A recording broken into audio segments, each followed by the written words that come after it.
Explorers, and welcome to another news update. Over 5,000 dead under Ethiopia's Tigray blockade. Nearly 1,500 people died of malnutrition in parts of Ethiopia's blockaded Tigray region over a 4-month period last year, a new report by the region's health bureau says. The report also cites an accumulation of more than 5,000 blockade-related deaths from hunger and disease in the largest official death toll rate associated with the country's war.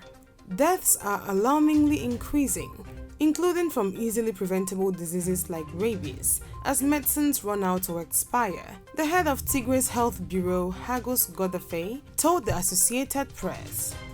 His report on the findings published Wednesday by the independent Ethiopia Insight says 5,421 deaths were confirmed in Tigray between July and October in an assessment by his bureau and some international aid groups.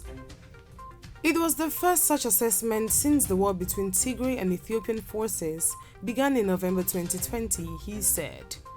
The deaths were devastatingly caused by malnutrition, infectious disease, and non-communicable diseases, as the Health Bureau and partners sought to gauge the effects on Tigray's population of its health system being largely destroyed by combatants. The mortality assessment covered just roughly 40% of Tigray, he said. Since occupation of some areas by combatants and the lack of fuel caused by the blockade has limited data gathering and aid delivery.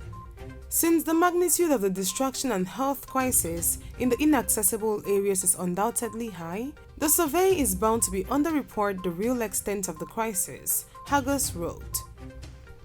Mali Junta warns Danish and French against internal interference.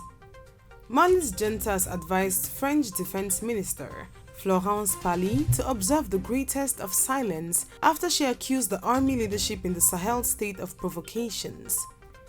In an interview broadcast on State TV on Wednesday night, Junta spokesman Colonel Abdoulaye Maiga also accused France of colonial reflexes and of using regional organizations to divide Malians. Relations between Mali's ruling military and France, the former colonial power, have frayed since the army seized power in a coup in August 2020. But tensions have risen further since December, when the West Africa bloc, ECOWAS, imposed sanctions, including a trade embargo and border closures on the conflict-torn nation. The measures from ECOWAS were a response to a junta proposal to stay in power for up to 5 years before staging elections, despite an earlier commitment to hold a vote in February. On Tuesday, Pally accused Mali's junta of multiplying provocations after it asked Danish special forces operating in the country to withdraw.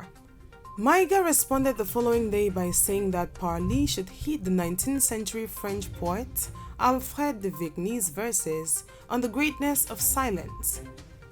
The spokesman was making an apparent reference to Vigny's poem La mort du loup, the death of the wolf, which contains the line, "Only silence is great, all the rest is weakness."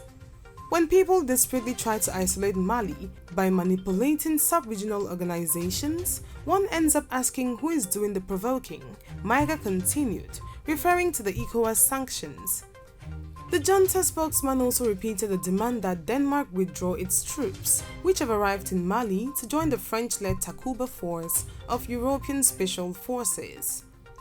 The Danish contingent arrived in Mali earlier this month, but the junta has said it had never signed off on their joining Takuba.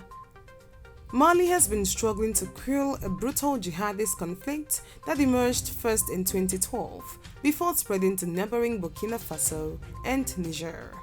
France has thousands of troops in Mali and the neighboring Sahel countries as part of an anti-jihadist force. There you have it, explorers. Make sure to subscribe to our channel for more news updates around Africa.